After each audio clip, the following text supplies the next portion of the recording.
In this video, we're going to talk about vector multiplication, particularly dot products and cross products. But first, the dot products.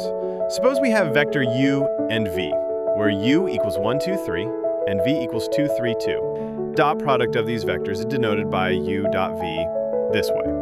The dot product of vectors is always a scalar. To find the dot product for u and v, we can use either of these formulas. First, the algebraic formula, also known as the scalar formula, which goes u dot v equals u sub 1 v sub 1 plus u sub 2 v sub 2, with so and so on until u sub n v sub n, which when we substitute, it gives u dot v is equal to 14, and yes, it is a scalar.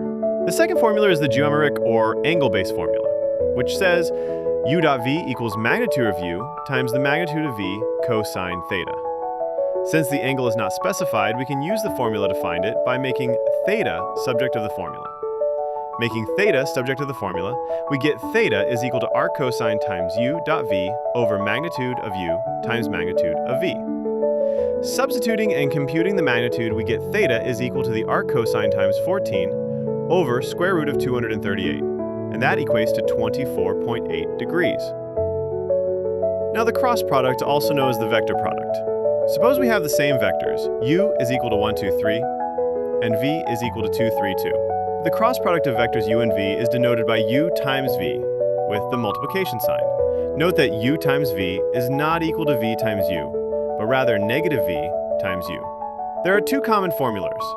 First, the component or algebraic formula, which says the cross product, u times v in our case, is the determinant of a 3 by 3 matrix with unit vectors I hat, j hat, k hat, to find the result in vector component form, the components of the first vector u in the second row, and the components of the second vector in the third row. And then we expand.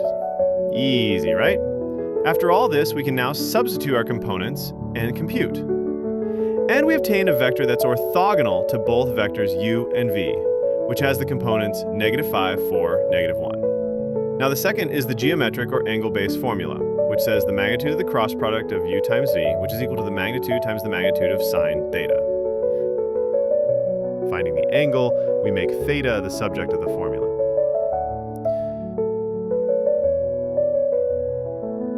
The magnitude of u times v is the square root of 42. Magnitude of u is the square root of 14. Magnitude of v is the square root of 17. Now substituting and computing, we get 24.8 degrees.